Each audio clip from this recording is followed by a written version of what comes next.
Hola a todos, bienvenidos a nuestro curso La Iglesia Apostólica. Hoy finalizamos el curso. Esta es la última lección.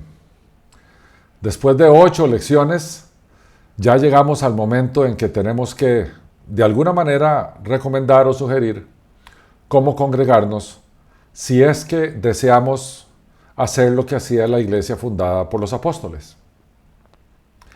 En esta lección, que es ya la última, veremos eso y lo que estaremos haciendo es resumiendo o tal vez aprendiendo de todas las 8 lecciones anteriores.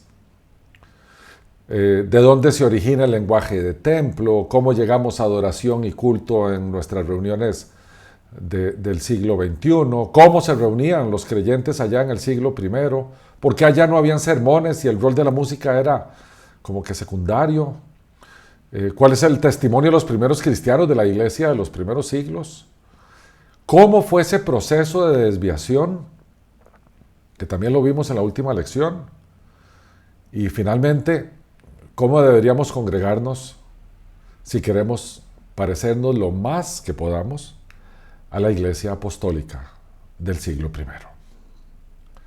Entonces, a modo de repaso, veamos algunos puntos que son fundamentales en todo este curso.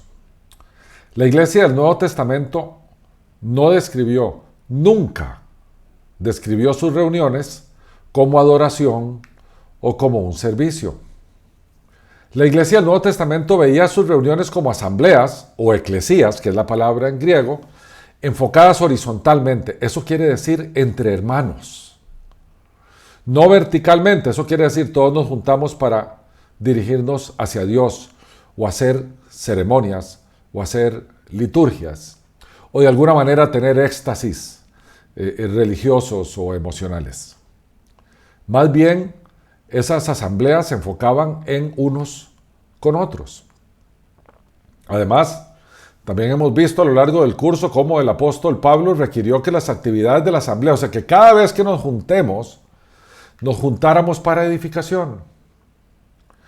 También entendemos que las palabras adoración y culto de la Biblia se refieren a actividades que ocurrían allá en el templo en Jerusalén, como la postración ritual o el sacrificio, y nunca fueron aplicadas a la actividad de las asambleas cristianas. En la época en que se escribe el Nuevo Testamento, también adoración y culto se referían a actividades de postración ritual y sacrificio en las iglesias paganas, pero nunca en las asambleas cristianas. También sabemos que la predicación, tal y como se define en el concepto bíblico, no es una actividad dentro de la iglesia. La predicación es una actividad fuera de la iglesia. Las palabras que se usan en griego cada vez que sale la palabra prédica en el Nuevo Testamento son dos diferentes. Una tiene que ver con evangelización y la otra tiene que ver con comunicación de un mensaje, o siendo un heraldo, siendo un anunciante. En la asamblea, en las reuniones de las iglesias, se alentaban y se enseñaba, pero no se predicaba. Y el lenguaje de adoración se desarrolló entonces en el siglo IV a medida en que la iglesia iba retomando conceptos literales del templo de Jerusalén del Antiguo Testamento. O sea, regresando a sacrificios, ofrendas, sacerdotes, altares, que eso quedó atrás. Recordamos que cuando el templo de Jerusalén se destruyó en el año 70 por parte del general Tito, del Imperio Romano, se acabó todo esto. Se acabó templo, se acabó altar, se acabaron sacerdotes, se acabaron ofrendas, porque ya no era necesario. 40 años antes, la ofrenda máxima, Jesucristo, con el sumo sacerdote, Jesucristo, en el templo de su cuerpo, como Cristo lo dijo, Jesucristo, se ejecutó para siempre un sacrificio que logró eterna redención para todos aquellos que creemos y nos entregamos a Jesucristo como nuestro Señor. Así que todo el tema de templo, sacrificio, altares es absolutamente obsoleto. Muy bien, dos de los apóstoles, diría yo, más destacados, Pablo y Pedro, nos dicen esto. Pablo en la primera carta a los Corintios dice que hay pues, hermanos, cuando os reunís, cada uno de vosotros tiene salmo, tiene doctrina, tiene lengua, tiene revelación, tiene interpretación, hágase todo para edificación. Y Pedro agrega, cada uno según el don que ha recibido, ministrelo a los otros, como buenos administradores de la multiforme gracia de Dios. O sea, tanto los dones que nos han sido dados es para beneficio de la iglesia, para los otros. Cuando nos juntamos, esos dones se muestran, se ponen en funcionamiento. Porque todo eso sirve, retomando ahora a Pablo, para edificación. Entonces hagamos una comparación rápida entre los dos modelos. El que tenemos hoy y el modelo apostólico. El modelo de oración nos habla de que el edificio es santo porque es un templo, el servicio debe ser hermoso y místico porque es dirigido a Dios, y los adoradores tienen que ser reverentes. Hay una reverencia porque hay una mística. Es vertical la reunión. Mientras que el modelo de edificación, el edificio es meramente funcional, es lo que sirve. La reunión es edificante, es entre hermanos, y para que los hermanos crezcan, y la gente claramente debe crecer, y viéndolos en una tabla muy rápida, vemos las grandes diferencias. Por una parte, en los servicios de adoración el edificio es santo porque es un templo. Por la otra, en la reunión de edificación, el edificio es solamente funcional. Eran casas. En las salas de las casas se reunía la gente. También el servicio es místico en el servicio de adoración, mientras que en la iglesia apostólica es edificante. No es místico, porque no se dirige a Dios. Se hace para edificación de los hermanos. No es vertical, es horizontal. Mientras que el servicio de adoración es vertical, porque es místico, es hacia Dios. Y después, claramente, en los servicios de adoración, los adoradores son reverentes. Hay una reverencia ceremonial, religiosa, mística. Mientras que en la reunión de edificación los asistentes crecen. Crecen en conocimiento, crecen en madurez, crecen como creyentes y como discípulos. Cuando no hacemos o no nos reunimos, como dice la Escritura, para edificación, ¿qué perdemos? O pongámoslo de otra manera, ¿qué hemos perdido a lo largo de la historia, incluyendo hoy, en la era moderna, por estar congregándonos como la Biblia no dice que hay que congregarse? Y esto lo hemos dividido en tres grandes puntos: el acompañamiento unos con otros, múltiples perspectivas y, por supuesto, oportunidades de crecimiento. Porque reunirse servicios de adoración o reunirse para edificación son dos modelos completamente diferentes que claramente producen dos resultados diferentes. El modelo de servicios de adoración, que es el tradicional, llamémosle así, está basado en regulaciones y estructuras. Dice el autor del libro de Hebreos, ahora bien, aún el primer pacto tenía ordenanzas de culto y un santuario terrenal. Cuando empezamos a pensar que el edificio donde nos reunimos es una iglesia y es un santuario, y entonces cuando entramos ahí estamos entrando a un santuario que es un poco el cielo aquí en la tierra, y todas esas cosas, estamos empezando a pensar en regulaciones y estructuras. Por otra parte, el juntarse para edificarse está enfocado en resultados. ¿Cuáles resultados? Claramente el crecimiento de los discípulos. ¿Y hacia dónde crecen los discípulos? Hacia parecerse a Cristo, que es lo que dice la Escritura. Todos estamos siendo moldeados a la imagen de Cristo, dice el apóstol Pablo en Romanos 8. Pues para allá vamos todos, y por eso nos edificamos. El mismo autor de Hebreos, en el capítulo 5, leemos los versículos del 12 al 14, dice: porque debiendo ser ya maestros, después de tanto tiempo, tenéis necesidad de que se os vuelva a enseñar cuáles son los primeros rudimentos de las palabras de Dios, y habéis llegado a ser tales que tenéis necesidad de leche y no de alimento sólido. Y todo aquel que participa de la leche es inexperto en la palabra de justicia, porque es niño. Pero el alimento sólido es para los que han alcanzado madurez, para los que, por el uso, tienen los sentidos ejercitados en el discernimiento del bien y el mal. ¿Qué busca el modelo de edificación? Resultados traducidos a crecimiento, a madurez cristiana.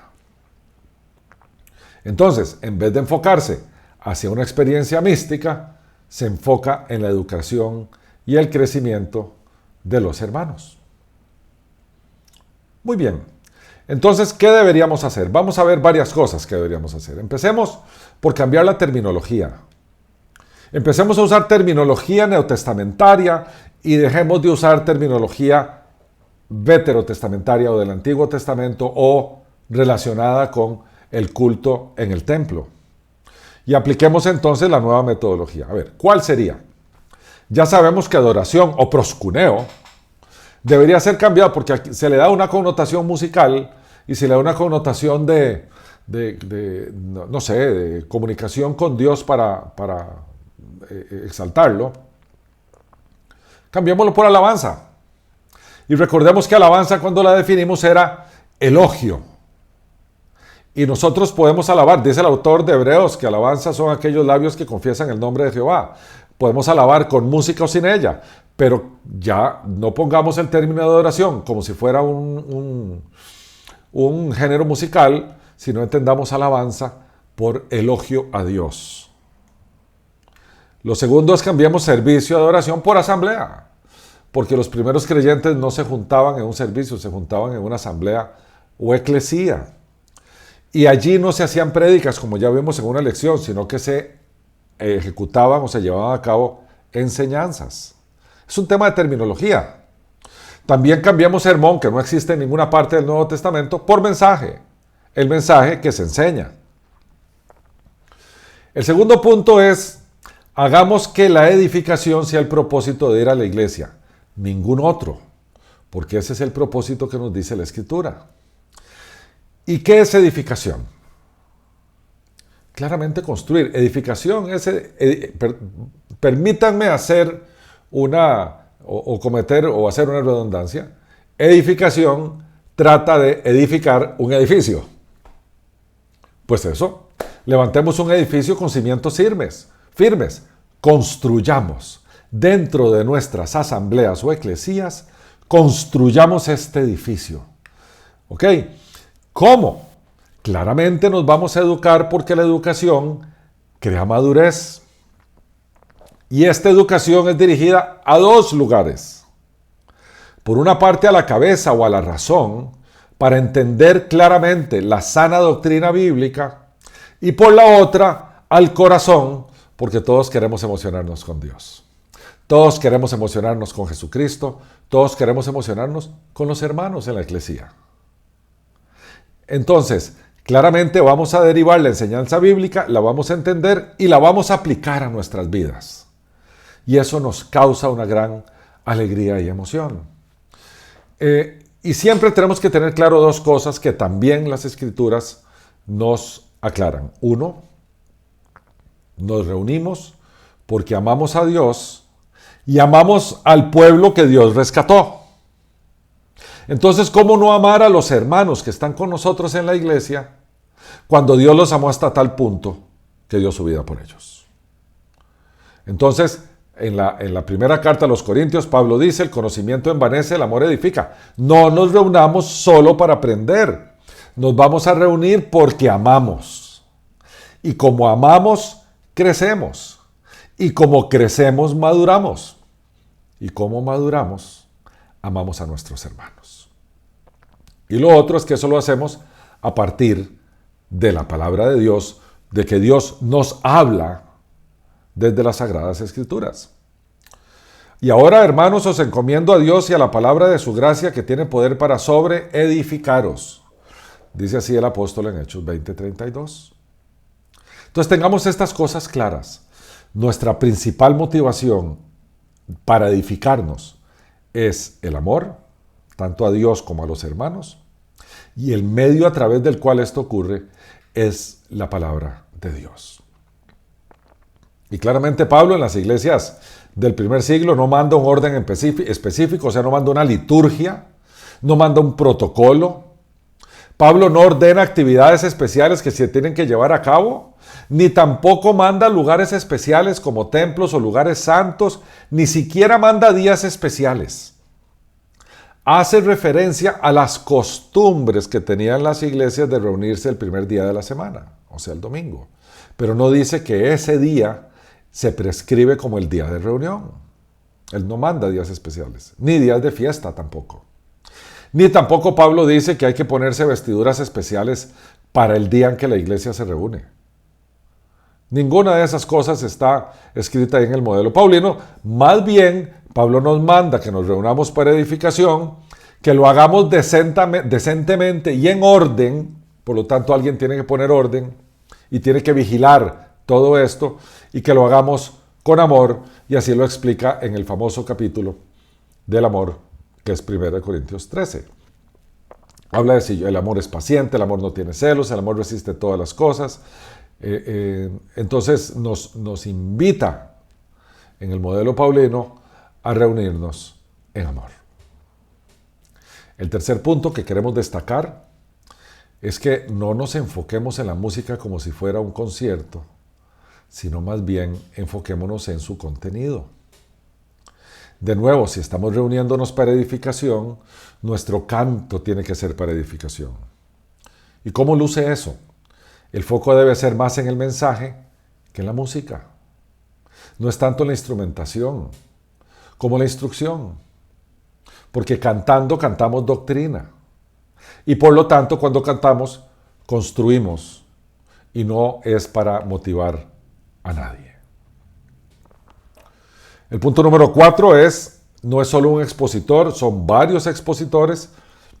Y por tanto son exposiciones más cortas, ya no son las prédicas de 40 minutos o de 1 hora, sino más bien, Pablo nos dice, cuando se reúnen, cada uno tiene, o sea, cada uno participa, si habla alguno en lengua extraña, sea esto por 2, o a lo más 3, y por turno, y uno interprete, y dice así mismo los profetas hablen 2 o 3, o dice porque podéis profetizar todos uno por uno, para que todos aprendan y todos sean exhortados. A ver, lo que estamos viendo aquí es que no hay una sola persona que habla y todos callan.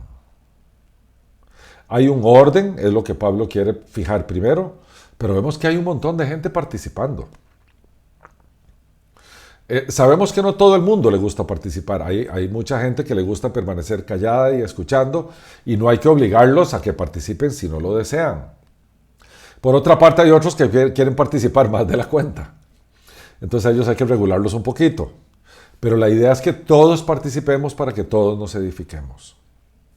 Entonces, adaptándonos un poco al siglo XXI, entendamos que tal vez en cada reunión hablen 2 o 3, porque si no se nos hace eterno el tiempo de reunión, y regulémoslo con que hable 10 o 15 minutos a lo sumo, para que tome una parte de la reunión, pero como todos estudiamos el texto y nos preparamos, todos nos edificamos. Porque todos pasamos toda una semana reflexionando sobre el texto bíblico. Esa es la principal diferencia con la iglesia del primer siglo, la iglesia apostólica. Ellos no tenían Nuevo Testamento porque todavía no estaba escrito, y la mayoría de ellos no tenían un solo libro del Antiguo Testamento porque eran muy caros.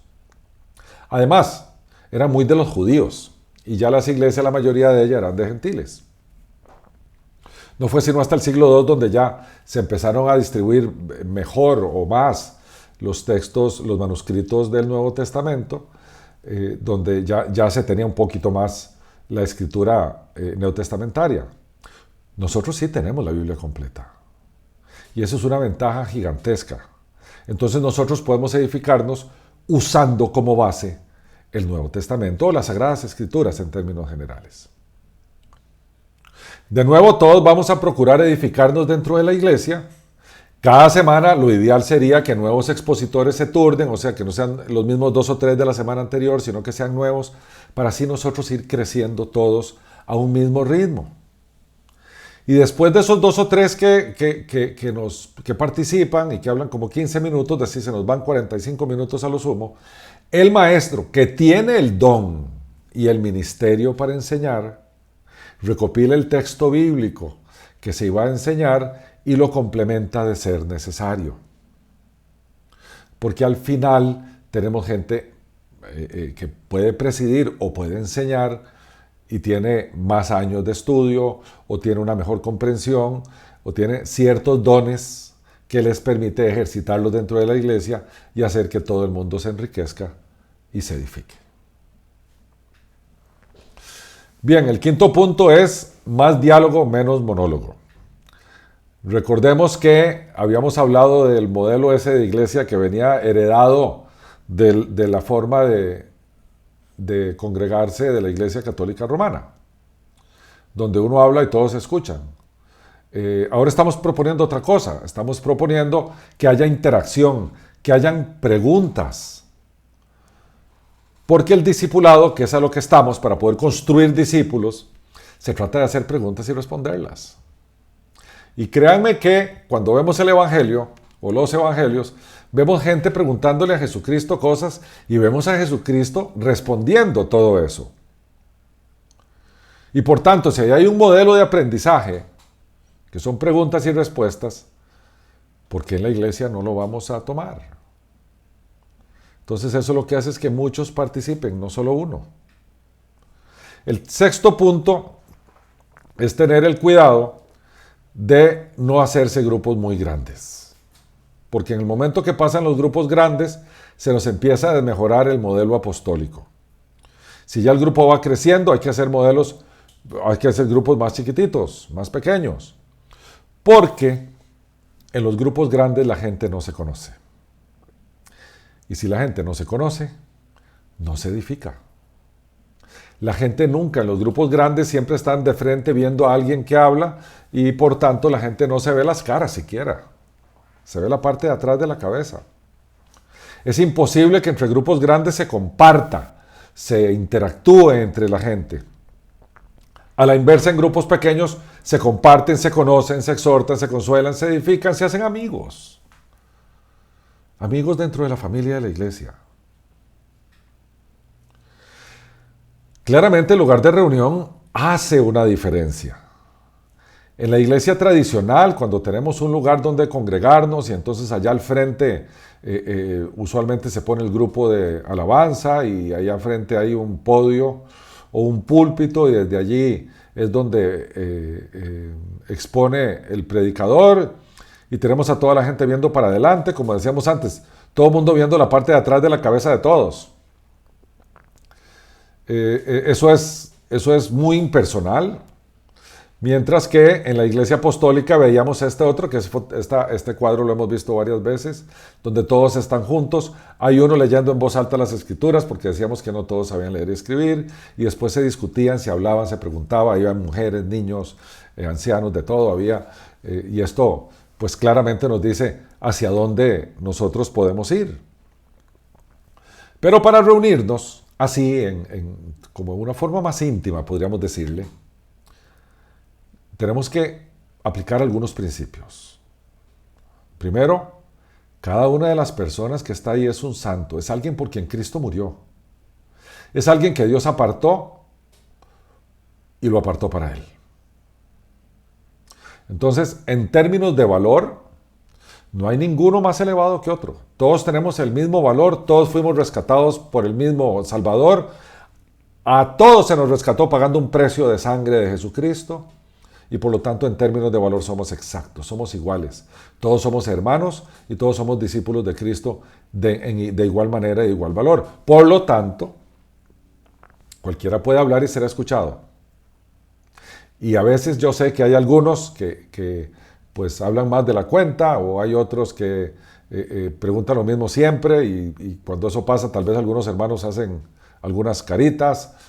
A ver, todos pueden hablar y todos son escuchados. Y sabemos que no todo el mundo aprende a la misma velocidad, o cuando la gente se integra a la eclesía, hay algunos que vienen recién llegados que saben muy poquito, y hay otros que ya están ahí desde hace algunos años y saben mucho más. Entonces corresponde aplicar lo que las Escrituras nos enseña en relación al hermano débil y al hermano fuerte. Hay unos que son más avanzados que otros. Por lo tanto, los avanzados les corresponde ejercitar el amor. Le corresponde volverse ante los nuevos, ayudarlos, ayudar a que se edifique el hermano novato con paciencia, porque no solo vamos a recibir, vamos a dar. en la iglesia no es de qué me sirve hoy. La cosa no es pragmática solamente. Sí nos sirve porque crecemos y nos edificamos, pero el uno con el otro. Por lo tanto, yo crezco, pero yo ayudo a mi hermano a crecer. Y sin duda, siempre tiene que haber alguien que presida, porque hay un mandato de hacerlo todo en orden. Tanto el ministerio del presidente, que está en Romanos, si no me equivoco, 12, como hacerlo todo en orden, que está en 1 Corintios 14, son mandatos que hay que cumplir. Dios no es un Dios de desorden. Dios es un Dios de orden y por lo tanto alguien debe ejercer ese orden en la iglesia. Otra cosa que destaca de la iglesia apostólica es que había comida. Esa comida en realidad se le llamaba el ágape porque era la comida del amor. Así era, la palabra ágape es amor, ese amor incondicional. Y esa comida normalmente se llevaba a cabo cuando se ministraba la cena del Señor, antes o después. Pero la gente comía porque la gente se reunía de noche, venía saliendo del trabajo y siempre donde se juntaban había una comida amorosa. ¿Por qué es importante la comida? Porque es un rato íntimo. Es un rato que nos permite interactuar socialmente, nos permite conocernos, nos permite estar juntos. Para los cristianos primitivos era importante y por lo tanto para nosotros también debe ser importante. De ahí que el tema de la comida también hace una diferencia por el lugar donde nos congregamos. Si nosotros nos congregamos en casas es mucho más sencillo porque es natural, mientras que si es en un edificio impersonal hay que mover cosas para ver si podemos tener comidas y de repente empezamos a ahorrar cosas y ya empezamos a demeritar el concepto y ahora son algunos snacks con algunas de bolsas de esas que se venden en los supermercados y se demerita todo el concepto de comida. El concepto de comida no tiene tanto valor en términos de la delicia de la comida como el momento en que estamos juntos comiendo en un momento íntimo. Después y finalmente, el amor está en el puro centro y es un mandato.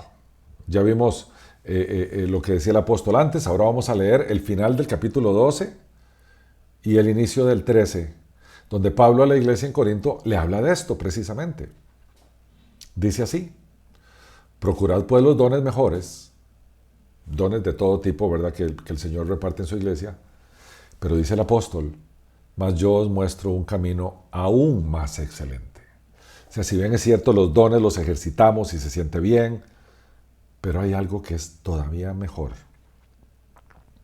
Y el lenguaje hiperbólico, Pablo dice, si yo hablara en lenguas humanas y angélicas, o sea, si yo tuviera alguna cosa espectacular y no tengo amor, vengo a ser como un metal que resuena, un címbalo que retiñe. Y si tuviera profecía y entendiese todos los misterios, que no es posible, ¿verdad? Sabemos que todos los misterios solo Dios los tiene, pero de nuevo, es lenguaje hiperbólico.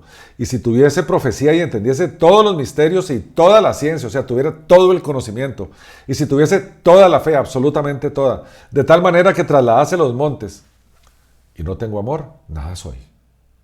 No importa cuán espectacular seas, sin amor, no sos nada. Y digamos que somos en extremo dadivosos. Si repartiese todos mis bienes para dar de comer a los pobres y si entregase mi cuerpo para ser quemado, inclusive martirizado, y no tengo amor, de nada me sirve. ¿Qué está diciendo el apóstol aquí? El amor está en el puro centro de nuestras reuniones eclesiásticas. El amor por nuestros hermanos, porque son por ellos que Cristo murió. Y si nosotros amamos a Cristo, tenemos que amar a aquellos por quien Cristo murió. Y entonces empezamos a ver que nuestra iglesia o nuestra eclesía no solamente es una comunidad de fe, sino que es una familia de fe. ¿Qué nos dice la Escritura? ¿Para qué nos juntamos? La Escritura habla de consolarse, habla de exhortarse, que es darnos consejos adecuados, habla de ayudarnos entre nosotros, habla de acompañarnos en momentos difíciles. Cuando alguien está enfermo, ir a visitarlo, si alguien tiene algún problema en su casa, como están ahí esas fotografías que estamos viendo, toda la iglesia se mueve a ayudarlo o ayudarla. Cuando alguien está no portándose muy bien, la iglesia se mueve. Hablarle de regresar a los caminos de Cristo, se mueve amorosamente, buscando rescatar al hermano. Cuando hay dolor, profundo dolor, la iglesia consuela, acompaña. La iglesia llora con el que llora. La iglesia ríe con el que ríe. Esto es familia, mis queridos hermanos y amigos. Es una familia de la fe. Una familia que se reúne en casas, una familia que interactúa entre ella, una familia que se ama, una familia que crece junta. Pero para que esto se dé, esto solo es posible si nos vemos frecuentemente. ¿Por qué razón? Porque cuando nos vemos frecuentemente, nos conocemos. Y nosotros no podemos ejercitar el amor por el hermano si no conocemos al hermano. Entonces, detrás de amarnos está el conocernos. Y detrás de conocernos está hacer cosas juntos. Está vernos socialmente.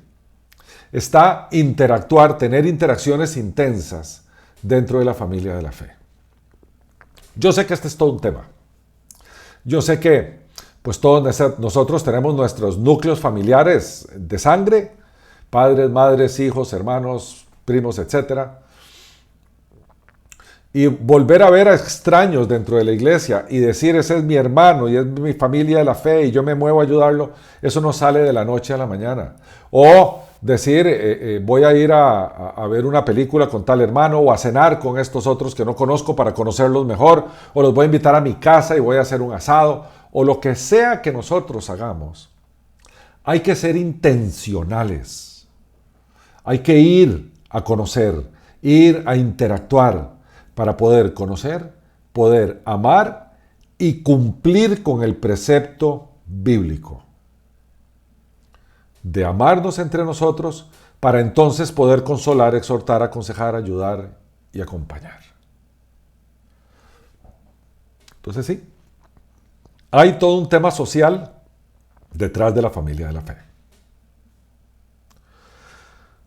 Porque, mis queridos hermanos y amigos, cada vez que nos reunimos como iglesia o como eclesía, nos convertimos en una muestra viviente sobre qué es ser cristiano. Imagínense, si no somos cristianos en toda su dimensión, cuando nos juntamos entre nosotros, ¿cómo lo vamos a hacer cuando estamos solos? Entonces es cuando nos juntamos que brillamos, es cuando nos juntamos que explotamos en amor fraternal, es cuando nos juntamos que nos mostramos al mundo como los hermanos que se aman y entonces cumplimos el tercer mandamiento que Cristo nos mandó. Ámense ustedes los unos a los otros como yo los he amado. ¿Se acuerdan? Habían dos mandamientos anteriores: amar al Señor tu Dios con todo tu corazón, con toda tu mente, con todas tus fuerzas, y después amar al prójimo como a ti mismo. Después Jesús, en la última cena, dio el tercer mandamiento: amados entre vosotros, los unos a los otros, como yo os he amado. ¿Cómo nos amó Cristo? Al extremo de dar la vida por nosotros. Así debemos amar a nuestros hermanos en la iglesia. Y cuando hacemos eso, y alguien nos ve, o ve un extraño, o ve cómo nos conducimos porque vamos a ayudar a los hermanos, o a consolarlos, o a visitarlos, a lo que fuere, porque somos hermanos, verdaderos hermanos en la fe, entonces la iglesia evangeliza con su identidad, siendo iglesia. Y eso ocurrió cuando la iglesia nació.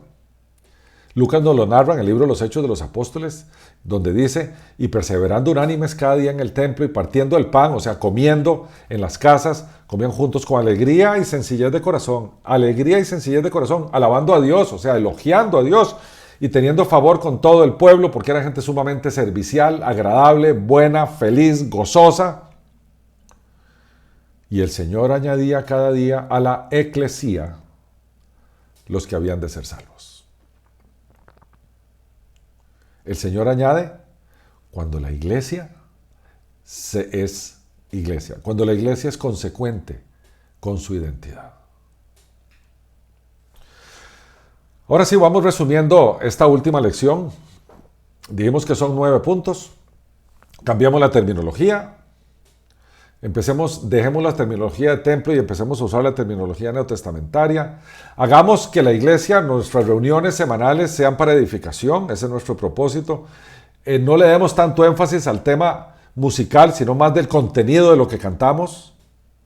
Aunque sí, claro, hay melodía y hay instrumentación, pero el contenido es más importante. También no queremos que sea un solo expositor, sino que sean varios con exposiciones más cortas, porque así hay mayor edificación. También no es solamente monológica, o sea, de uno para muchos, sino lo que andamos buscando es diálogo, que haya preguntas, que haya interacción, que haya crecimiento. Eso solo lo logramos si somos grupos pequeños. Cuando ya crecemos mucho se pierde el tema de identidad. Entendemos que el lugar de reunión no solo no es santo, sino más bien es íntimo. Y hemos dicho que en las salas de las casas es donde mejor nos podemos juntar como familia, que ahí servimos comida y en la comida es el momento íntimo de interacción entre nosotros. Y claramente lo que nos motiva al final es el amor, que es el mandato para la eclesía. En conclusión, todo este curso trata de esto. Regresemos al principio. Vamos a la iglesia apostólica. Por las cartas paulinas y las cartas de Pedro y Juan y las otras cartas que están en el Nuevo Testamento, entendemos que esas no eran iglesias que eran perfectas. Todas las iglesias tenían problemas. De hecho, la mayoría de las cartas del Nuevo Testamento se escriben para resolver problemas en las iglesias.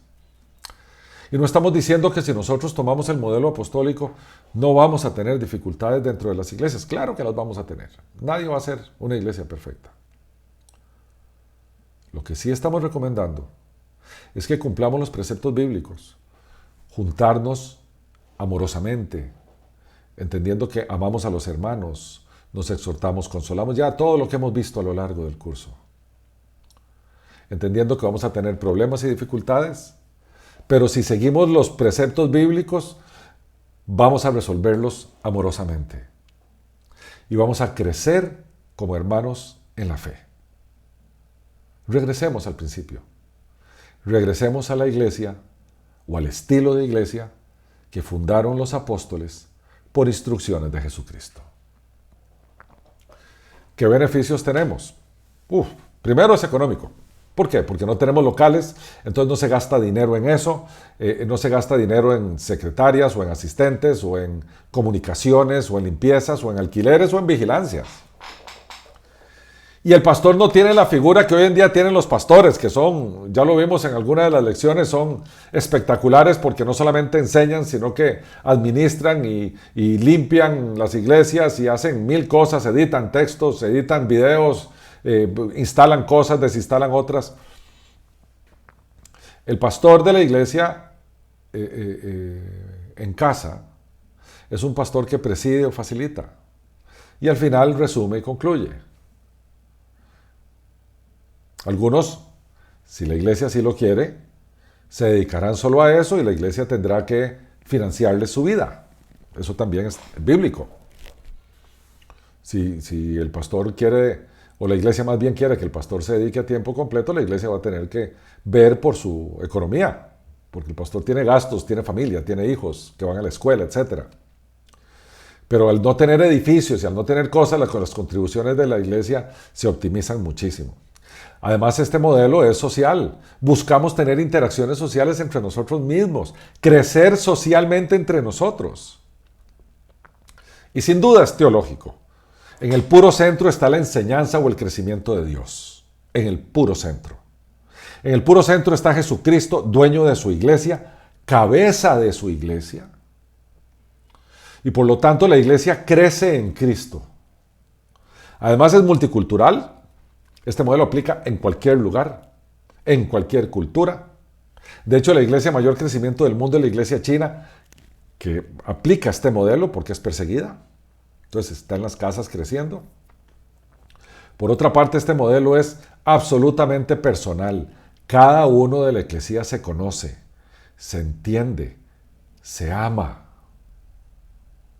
Somos individuos que formamos parte de un cuerpo. No somos transparentes. No somos ignorados. No llegamos a un lugar y nadie se da cuenta quién soy yo, que llegué, y cuando me voy nadie se dio cuenta que estuve. Aquí todos nos vemos, y cuando alguien no viene uno pregunta, ¿qué le pasó a ese? Y si ese tiene alguna dificultad, la iglesia se mueve a ayudarlo en su dificultad, porque la iglesia es amorosa. No hay comparación entre el modelo bíblico y el modelo tradicional. No la hay. Entonces, mis queridos hermanos y amigos, yo los quiero invitar a que adopten el modelo bíblico.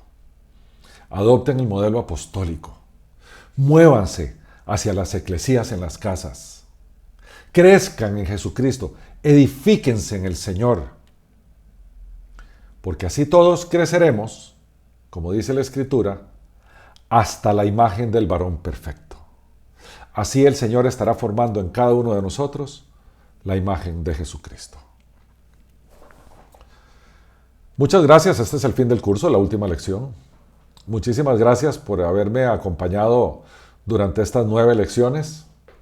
Este es un tema apasionante, es un tema que ha apasionado a Unánimes desde sus inicios.